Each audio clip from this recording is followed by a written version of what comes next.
Hey, so we're back with a second mangled hand video. So this one's using wax again and also latex, and this is based on a photograph of a injured hand that I was copying. So first of all, I started by drawing an outline of where I want the injury to be, so I can build up a layer of wax on that line and around that line. So I'm using Ben Nye's nose and scar wax again, and trying to intrinsically colour it with oil-based grease makeup again, but I do go over it with my skin illustrator later as well, because I haven't quite got enough colours, I think, in the grease paints to make it suit somebody's exact skin tone. Like, I only have the skin tones but no blues or greens or reds or anything, which I will get on to getting, but for now it means I will fix up the colour later with Skin Illustrator as well. So this is prose that I'm putting around the edge of the cut where the wax is going to be, and I missed the top part because the top part's going to be latex.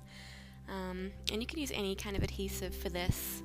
You could use, I think a lot of people like using spirit gum, and that works well with wax. And now this is where the latex, this is the latex, it's just a normal clear latex. I think it's maybe a Meron brand. And I'm just using a foam, or like a makeup triangle, to stipple over a thin layer of the latex on top. So now I'm rolling up little sausages of the wax and I'm placing it along the outline.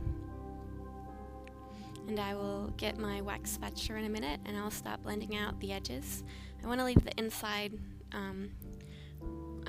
quite untouched to make it look like it's being cut away at, and then blend the outside edges into the skin so that you can't really see where it begins.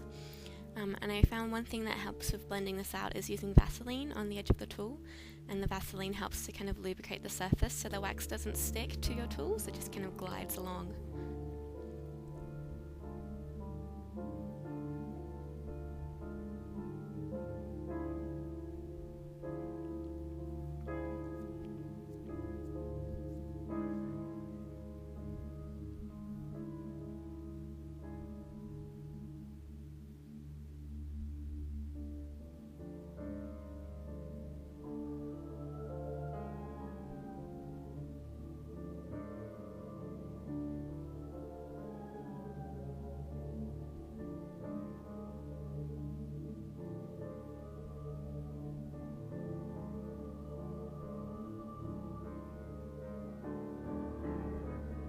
So now that that's done, I'm pressing it down into the glue to make sure that it's adhered properly. And I'm going to use a little, like a coarse makeup sponge, to try and stipple like some skin texture into the wax and make it look not so flat. And now I'm also using a tissue to remove excess Vaseline. Putting a second layer of latex down. The video does cut here. I had to use the PowerPoint for the hairdryer, so I stopped the video recording, but I did do 6 to 7 layers of latex, and I would blow dry it in between each layer until it was almost completely translucent. And this is how it looks at the end of those 6-7 layers, and now I'm powdering it with a translucent setting powder. I'm going to start from the bottom and find an edge and rip it upwards so it looks like just a flap of skin that's kind of dangling at the top of the wound. I want to make sure that I don't pull it all the way off, that there's still, the connecting blended out part over the fingers. Now I've got my Skin Illustrator palette in the flesh tones. I'm going to put a darker, like a brown tan colour, over the wax to try and match it into Daniel's skin tone a bit more.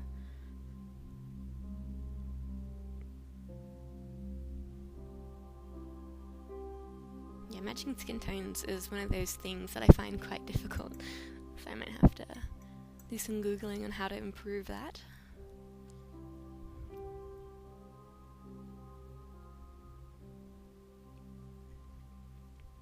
Now I'm using these cotton tips to be the tendons on the back of the hand. So I want them to keep their length, but I want them to not become wide on the edge where the cotton is. So I've pulled off all the cotton, or most of the cotton, from the ends, and I've put a layer of prostate adhesive down to glue them on. I also I wasn't completely confident in the Pros-Aid because I've tried this before and it didn't quite stick that well. So I've also put some eyelash adhesive along the back of the cotton tips to try and help stick it down.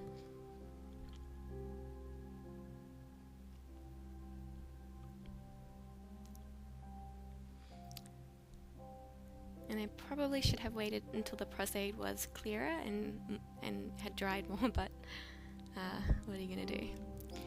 So the picture I was looking at had like it looked like almost two separate tendons down the middle, but I believe it was just the one tendon, and the structure of it had kind of two white lines through it, and then the ones on either side just had one line. So that's why I've got two down the middle, just to kind of copy the way the image looked. And I'm using the excess cotton fibres that I pulled off the ends to glue around it, which will be soaked with blood and have more of a meaty texture.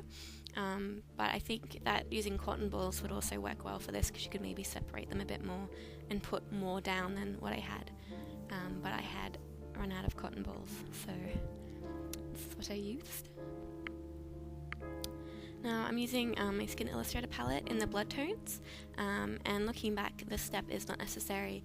I put down a red colour over everything, but I end up using quite a lot of blood to kind of soak through all of the cotton fibres and tissue that I put down at the end, so you don't even really see this layer, so you do not have to put a layer of red down.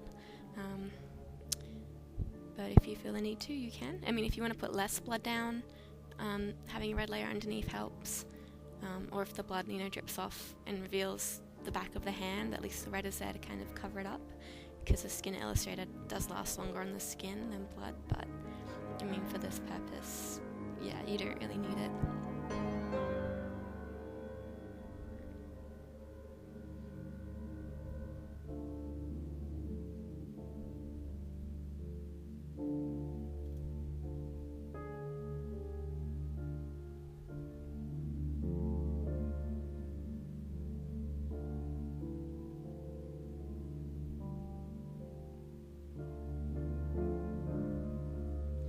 Now I'm using a thick blood gel to add some kind of coagulated, dark, gory looking bits. And this is Fresh Scab by Ben Nye. And I start by putting it just around the outside, and then I put some globs of it around the middle of the makeup as well.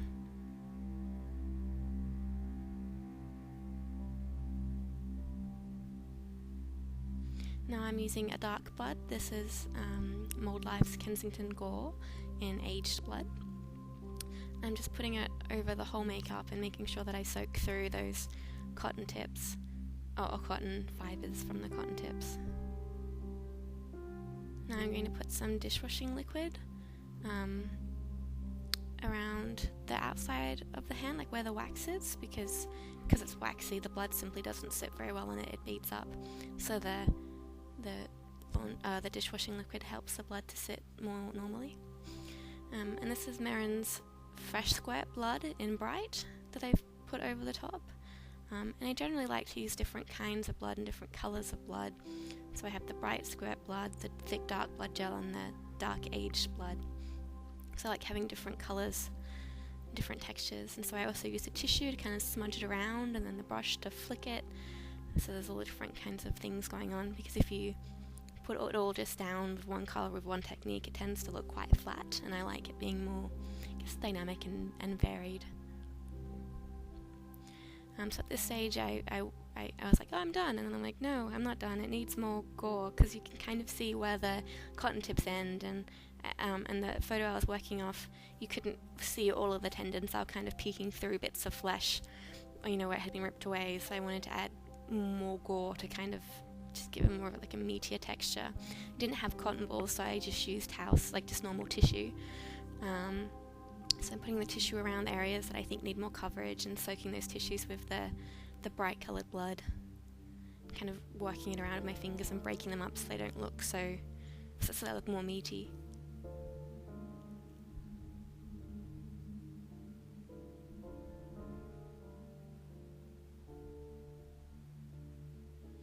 And then I put more blood down, but more of the dark blood, and you can see around the wrist area, like, it's just a really dark patch. And so that's kind of what I want to avoid. So I do go back in and get a tissue and soak up that really dark patch of blood. and add some more bright blood there because I don't want it to look like that.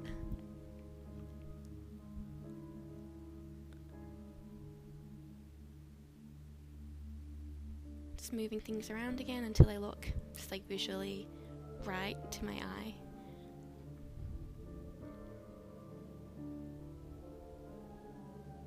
And put some more of the blood gel on top, so it's like these kind of clotted blood bits in the wound. And this is the finished hand makeup. And to remove it, it's quite easy. I pull out all the stuff from the middle, so all the cotton tips and bits of tissue and everything first, and then I remove the latex and the wax from the outside, and then you're left with some blood that needs cleaning up, but it's mostly the adhesive. So I start by trying to wipe off a lot of the blood, using just like a makeup removal wipe. And for the really stubborn blood stains, it's helpful to use like shaving cream. Shaving cream helps get up blood stains. And then to remove that adhesive, I'm using Super Solve, and I really like Super Solve as a remover. Alright, thanks for watching. Bye.